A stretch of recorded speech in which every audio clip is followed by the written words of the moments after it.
আসসালামু আলাইকুম, মেহেদী হাসান বলছি আইপিএস বাজারের গোডাউন সেকশন থেকে। এই দেখতে পাচ্ছেন কাউসার ভাই চলে আসছে চাঁদপুরের মতলব থেকে।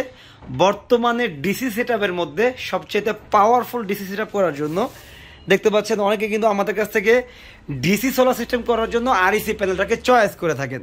কিন্তু সমস্যা হলো আরইসি প্যানেলটি যদি ডিসি সেটআপ করা হয়, নর্মালি বাংলাদেশি যতগুলো চার্জ কন্ট্রোলার আছে ম্যাক্সিমাম বিওসি থাকে 28 বা 32। এতে করে কিন্তু 24 ভোল্টের প্যানেল কিন্তু ডিসি সেটআপ করা যায় না, কারণ ডিসি সেটআপে আমরা আউটপুট সাধারণত পেয়ে থাকি 12 ভোল্ট, যার ফলে 12 ভোল্টে আপনারা 100 ওয়াট বা 150 ওয়াটগুলো কিন্তু চয়েস করে থাকেন। কিন্তু আইপিএস বাজার কোম্পানি 2023 সালের শুরু থেকে আপনাদের জন্য নিয়ে এসেছে all in one charge controller. যে চার্জ কন্ট্রোলার আপনারা ম্যাক্সিমাম বিওসি পাচ্ছেন 50, অর্থাৎ আপনারা এখন বর্তমানে আরইসি প্যানেল বা ট্রিনা সোলার যে কোনো প্যানেল আপনারা ব্যবহার করতে পারছেন।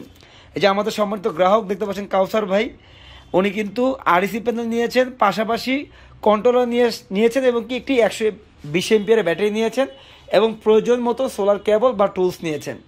তো কাউসার ভাই সংক্ষেপে কিছু বলতেন। আসলে ভালো ব্র্যান্ডের 24 ভোল্টের প্যানেল তো পাওয়া যায় না ওইভাবে, তো 12 ভোল্ট দিয়ে করতে গেলে তো টিয়ার ওয়ানের যে প্যানেলগুলো আছে সেগুলো পাওয়া যায় না, সেক্ষেত্রে 24 ভোল্টই নেওয়া লাগে। তো সেই ধারণা থেকে আর কি আরইসি 24 ভোল্টের প্যানেলটা নিচ্ছি, সাথে অল ইন ওয়ান যে চার্জ কন্ট্রোল 24 ভোল্ট থেকে 12 ভোল্ট করতে পারবে, এই জন্য নিচ্ছি ডিসি সেটআপের জন্য। ওকে। তো আজকের এই ভিডিওটি মেনলি ডেলিভারি একটি টাইম, ছোট্ট একটি প্যাকেজ, ছোট বা বড় প্যাকেজ কোনো বিষয় না, বাংলাদেশের সকলের জন্য সোলার সিস্টেমের প্রোডাক্টে যাতে পজিটিভ এক্সপিরিয়েন্স আসে সেটাই আমাদের লক্ষ্য। তো যারা ডিসি সেটআপ করবেন তারা কিন্তু আইপিএস বাজার থেকে পণ্য ক্রয় করতে পারছেন।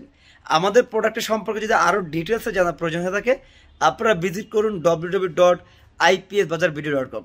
তো কাউসার ভাই, আমাদের প্রোডাক্টের প্রাইস বা ওভারঅল সবকিছু ঠিক আছে? স্যাটিসফ্যাকশন সত্যি?